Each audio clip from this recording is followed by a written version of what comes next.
16. At 69 years old, I became a widow in Germany, and it was only much later, in a small town in the Philippines, that I discovered something nobody had ever told me. My name is Helga Weber.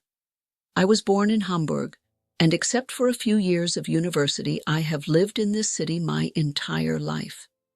I taught history in a secondary school for 32 years. I married my husband Klaus when I was 27 years old, and we stayed married for 41 years, until the day he died. I want to start there, because I think people who hear stories like mine often expect tragedy from the very beginning. They expect poverty or loneliness or some terrible misfortune that forced an old woman to leave her home country. But that is not what happened to me. I need to say this clearly, right at the start, so there is no misunderstanding. Before we continue, make sure you're already subscribed to this channel, and please write in the comments which country or city you're watching this from. I always read them. I was never poor. I am not poor now. I receive a solid pension from the German state, the result of more than 3 decades of teaching. My husband was an engineer, and he left me a paid-off house, a car, and enough savings that, according to my accountant, I could live comfortably in Hamburg for the rest of my life without ever worrying about money. My son, Matthias, is 44 years old and works as an engineer in Frankfurt. My daughter, Anke, is 40 and is a doctor in Munich. I have 2 grandchildren, whom I love more than anything in this world. Financially, emotionally, in the way most people measure a life, I had everything a person could ask for. So when I tell you that at 69 years old, I packed 2 suitcases and moved to a small town called Dumaguete in the Philippines, please understand. I did not go there because I needed to. I went there because I was dying a little more each day, in a way that had nothing to do with my body. Let me explain what I mean. Klaus and I met in 1979. I was 25, still finishing my teaching certification, and he was already working as a junior engineer at a firm near the harbor. We were introduced by a mutual friend at a birthday party that I almost didn't attend. I remember that evening so clearly, even now, even after everything. He was awkward and a little too serious, but he made me laugh exactly once during the entire party, and that was enough. 2 years later, we were married in a small church not far from where I live today. My parents cried. His mother cried harder. For 41 years, we built a life together in the quiet, structured way that Germans often do. We had our routines: coffee at 7, the newspaper on the table by 7:15, dinner at 6:30 in the evening, always. Sunday walks along the Ulster, rain or shine, for almost 4 decades. We raised 2 children in that house. We fought about small things, money, in the early years, and later about nothing important at all, the way old couples do. We forgave each other easily, because by then we had already forgiven each other for so many larger things. Klaus retired at 65. I retired 2 years after him, at 62, though I kept substitute teaching occasionally, because I loved being in a classroom. For 6 years, we had what I now understand were the best years of my life, though I did not recognize it at the time. We traveled a little, Italy twice, Austria several times, a memorable and disastrous trip to Portugal, where Klaus got food poisoning on the 2nd day. We spent our afternoons in the garden. We argued about the correct way to prune the roses. We were, in every ordinary sense of the word, happy. Then, 2 years ago, on an entirely unremarkable Tuesday morning, Klaus had a heart attack while he was drinking his coffee at our kitchen table. I was standing right there, 3 steps away, rinsing a plate in the sink. By the time the ambulance arrived, he was already gone. 41 years of marriage ended in the space of maybe 90 seconds, in the kitchen where we had eaten breakfast together nearly 15,000 times. I do not want to describe the funeral in detail. I think anyone who has lost a spouse understands what those days are like. The strange fog, the flowers that keep arriving, the well-meaning relatives who don't know what to say, the terrible efficiency with which a life gets folded up into paperwork. My children were wonderful. Matthias flew in from Frankfurt within hours. Anka took 2 weeks away from her hospital in Munich to stay with me. I will never forget their kindness during that period. But eventually, they had to go back to their own lives. That is simply how it works. They have careers, children of their own, responsibilities that cannot pause forever for a mother's grief. And so, about a month after the funeral, I found myself alone in the house Klaus and I had shared for 38 years, and I had to figure out what my life was going to look like now. What it looked like for almost a year and a half was this. I woke up around 7, out of habit, though there was no longer any reason to wake at any particular hour. I made coffee, 1 cup instead of 2, though for months I kept measuring the water for 2 out of pure muscle memory. I sat at the same kitchen table where Klaus had died because it was still the best table in the house for morning light, and I read the newspaper, though increasingly I found I wasn't really reading it, just moving my eyes across the columns. Around 10, I would walk to the small grocery store 2 streets away, buy exactly what I needed for 1 person, and walk home. The woman at the register knew me, in the sense that she recognized my face, but we never spoke beyond Guten Tag and the total price. I would prepare a small lunch, eat it alone at the table, and then spend the afternoon doing very little. Sometimes I read. Sometimes I did crossword puzzles. Increasingly, I simply sat in the living room with the television on, not really watching anything, just letting the sound fill the silence that otherwise pressed on me from every direction.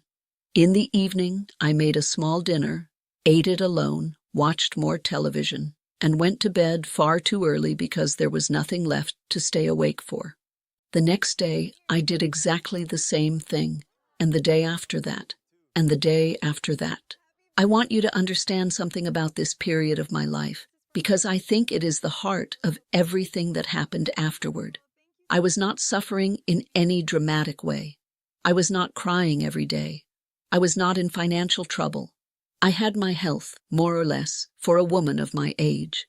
If you had looked at my life from the outside, you would have said, here is a woman who is coping reasonably well with widowhood, financially secure, physically capable, mentally sharp, with 2 successful adult children who call her every Sunday.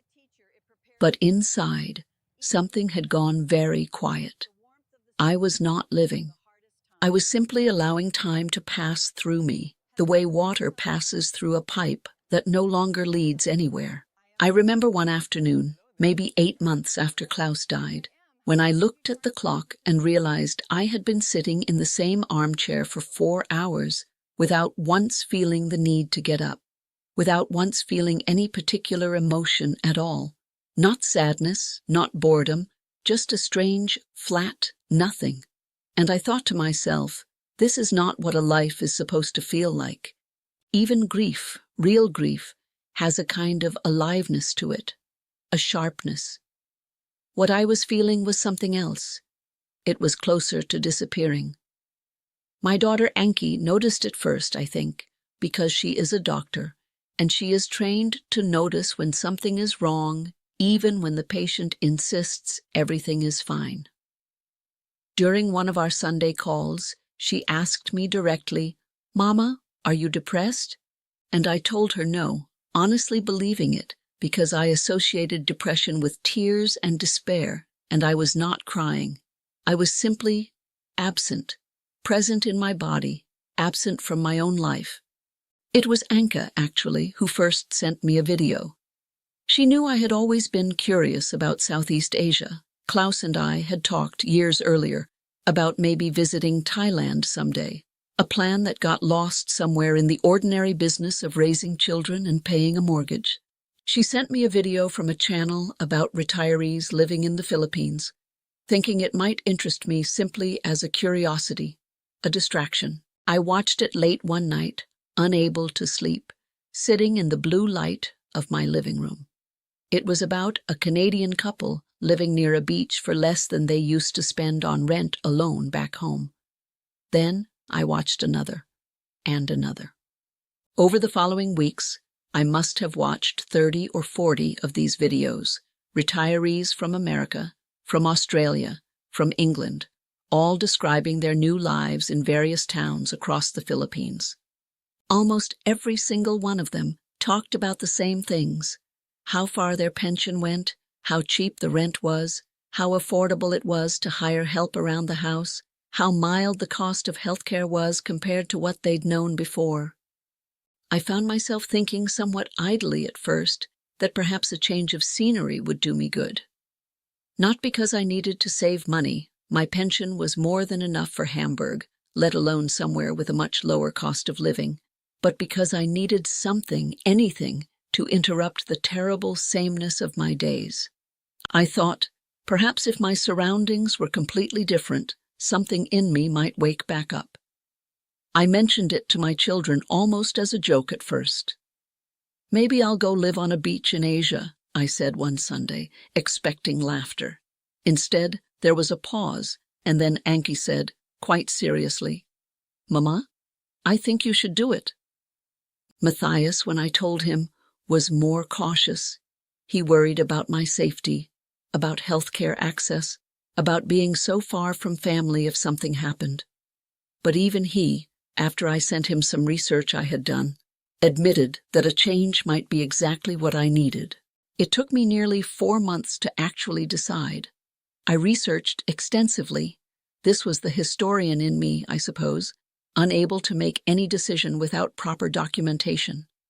I looked at Cebu, at Davao, at various islands whose names I had never heard before in my life. Eventually, I settled on a smaller town called Dumaguete, on the island of Negros, largely because several of the retirees I had watched described it as quieter and friendlier than the bigger cities, with a large university that gave the town a certain intellectual, unpretentious character. I liked that.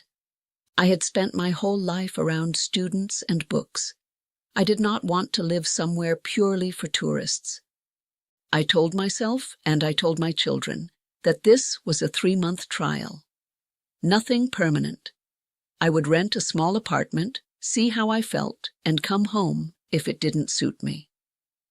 My son helped me arrange the logistics, the flights, the initial accommodation, even a local contact, a Filipino-German expatriate association member who agreed to meet me at the airport and help me get settled during the first week. I remember packing my 2 suitcases and feeling, for the first time in nearly 2 years, something other than that flat nothing. I felt afraid. And fear, strange as it sounds, felt like an improvement. At least it was a feeling. The flight was long, nearly 20 hours total, with a layover in Doha and another in Manila before the final short flight to Dumaguete's small airport.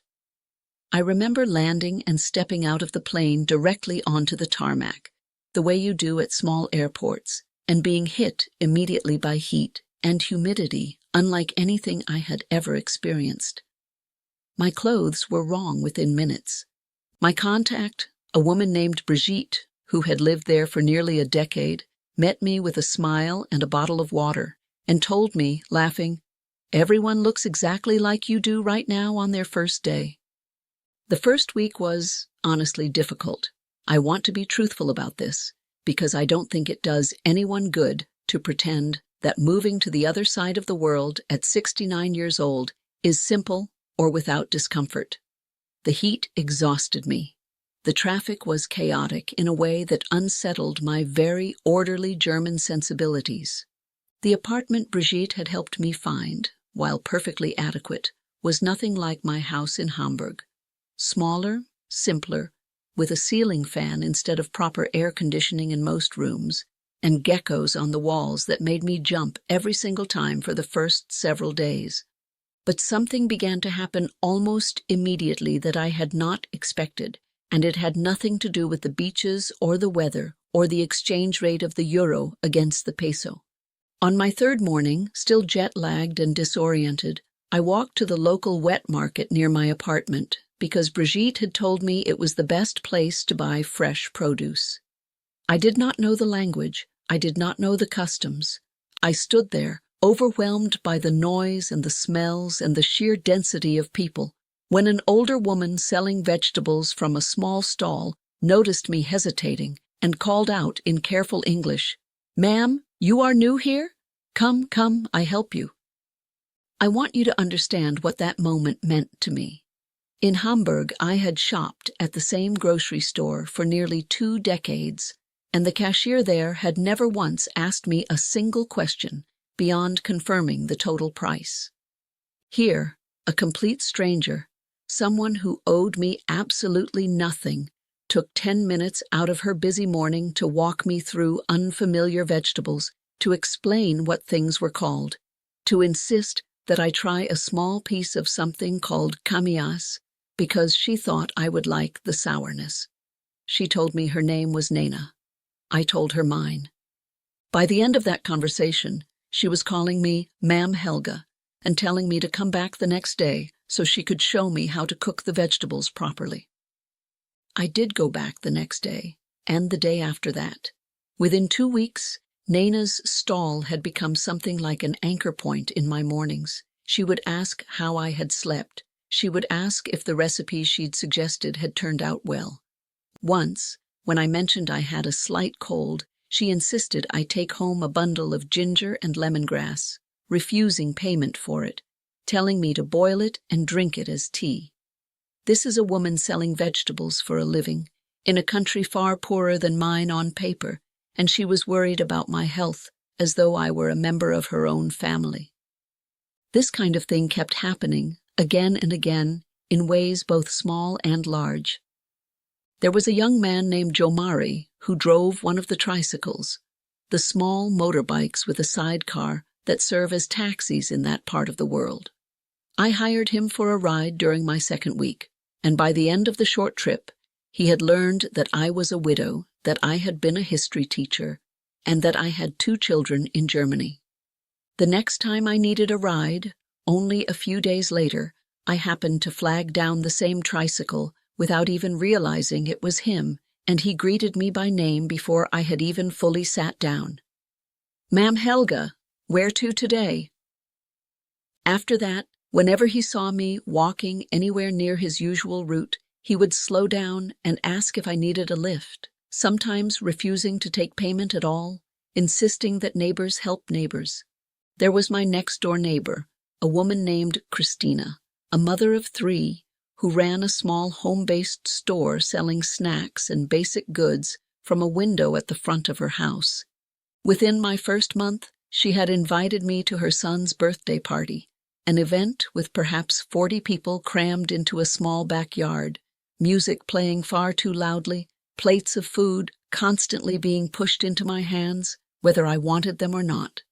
I knew almost no one there, and yet I was treated, from the very first moment, as an honored guest rather than a curious foreigner tolerated out of politeness. I remember standing in that backyard, holding a paper plate of rice and grilled pork, watching children run between the legs of adults, listening to laughter in a language I only partially understood, and feeling something crack open inside my chest. It was not sadness exactly. It was closer to relief, the relief of a muscle that has been clenched so long you had forgotten it was clenched at all, suddenly allowed to relax. Even the smallest interactions carried this same quality. Children in the neighborhood, seeing me on my daily walks, would call out, "Good morning, ma'am," with genuine enthusiasm, sometimes running up simply to practice their English with me, asking my name, asking where I was from, giggling at my attempts to pronounce simple Filipino words back to them. Shopkeepers I visited more than twice would remember not just my face, but details about my life, that my husband had passed away, that I had a daughter who was a doctor, that I preferred my coffee without sugar.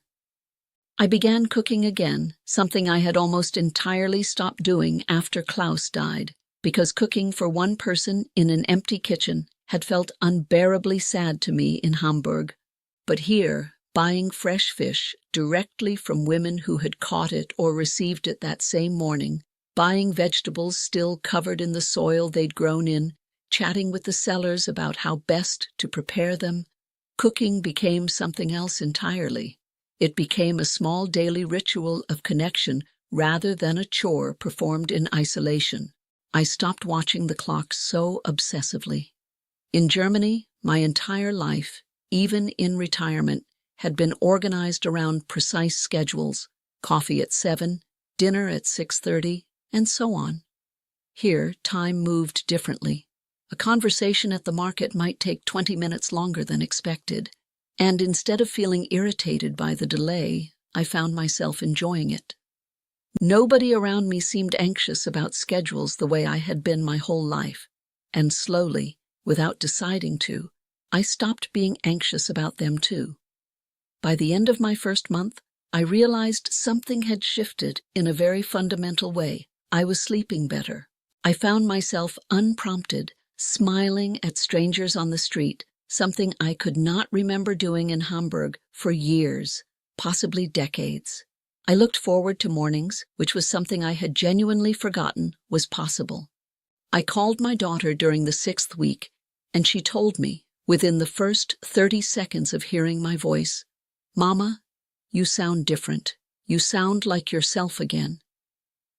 I hadn't even realized how much I'd changed until she said that, but she was right.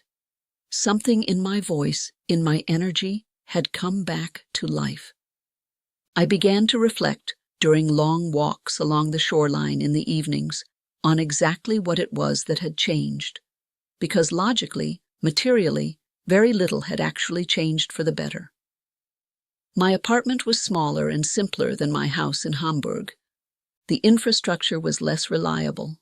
The electricity went out occasionally. The internet was sometimes slow. The roads were far less orderly than what I was used to. If I were to make a purely rational list comparing my material circumstances in Germany versus the Philippines, Germany would win on nearly every measurable point. And yet, I was undeniably happier, undeniably more alive. It took me some weeks of quiet reflection to understand why, and I think I finally arrived at the truth of it one evening, sitting on a bench along the boulevard that runs along the water in Dumaguete, watching families out for their evening walks, vendors selling corn and peanuts, teenagers laughing together on their motorbikes. In Germany, my life had been extraordinarily well organized. Every appointment scheduled, every bill paid on time, every social obligation carefully noted in a calendar. But somewhere along the way, especially after Klaus died, that organization had become a kind of emptiness dressed up as order. I had structure, but no one within that structure who truly needed me, who noticed me, who would remark if I simply disappeared for a week. Here, in this smaller, poorer, less orderly town on the other side of the world, I had somehow become part of something again. Nana noticed if I didn't come to the market for 2 days in a row and would ask Christina if I was all right. Jomari would ask about my health, my children, my day, every single time he drove me anywhere. Christina's family had, within a matter of months, begun treating me less like a foreign curiosity and more like an eccentric aunt who happened to speak German and knew an unusual amount about medieval history. I was, for the first time since Klaus's death, and if I am honest, for the first time in many years, even before that, visible. Not visible in the sense of being noticed for my appearance or my achievements, but visible in the much deeper sense of mattering to the people immediately around me. My presence made a small difference in small lives, and their presence made an enormous difference in mine. I extended my 3-month trial almost immediately after the 2nd month. I called Anki and Matthias together on a video call and told them I intended to stay at least a full year, possibly longer. I expected some resistance, some worry about a woman my age, living so far from immediate family.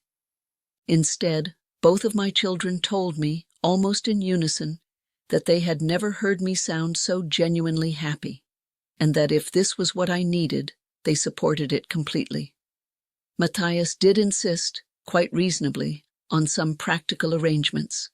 Proper health insurance valid internationally, regular video calls, a plan for what would happen if my health declined. I agreed to all of it. These were sensible precautions, not obstacles.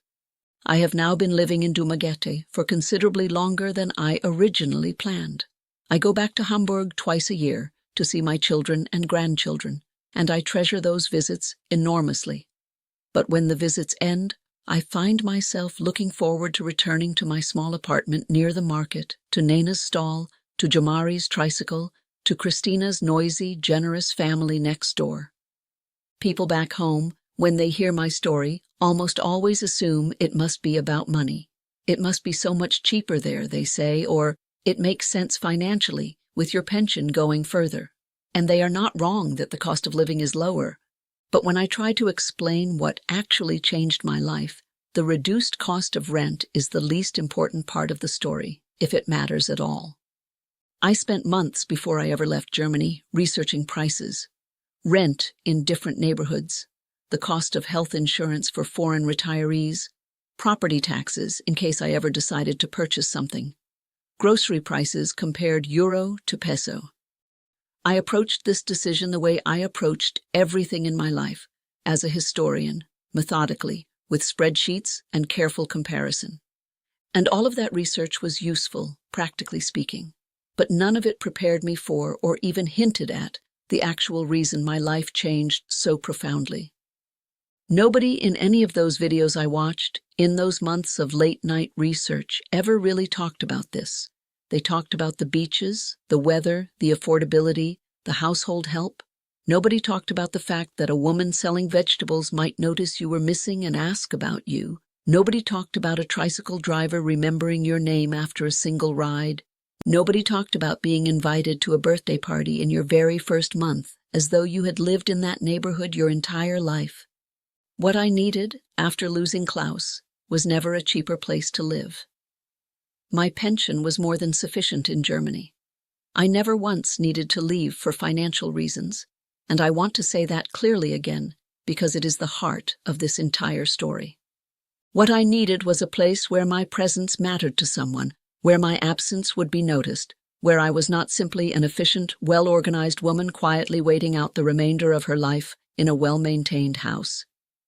I think about Klaus often, of course.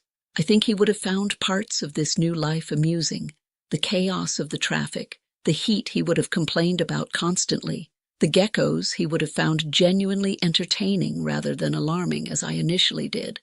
I like to believe, though I cannot know, that he would be glad I found this. He always worried, in the last years of his life, about what would happen to me if he went first. He used to say it, half joking but not entirely. "Helga, promise me you won't just sit in this house and disappear." I did not understand at the time what he meant by that. I understand it completely now. If there is one thing I would want anyone watching this to take away from my story, it is this. Do not assume that a comfortable, well-organized, financially secure life is the same thing as a full life. I had all the comfort and security anyone could reasonably want, and I was still disappearing, quietly, one identical day at a time.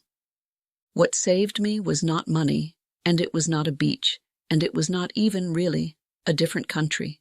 What saved me was allowing myself to become, once again, someone whose presence mattered to the people immediately around her. Today, when people ask me why I chose to live in the Philippines rather than remaining in the comfort of my home in Hamburg, they expect an answer about finances. I understand why. It is the easier story to tell, the one most often repeated in videos and articles about foreign retirees. But the true answer is simpler and I think more important than any spreadsheet of costs and savings could ever capture. After I became a widow, I did not need a cheaper place to live. I needed a place where I could stop feeling invisible. And I found it, quite unexpectedly, in a small town on an island I had never even heard of until 2 years ago, among people who had every reason to overlook a foreign widow twice their age, and who chose, instead, again and again, in 100 small daily ways, to see me.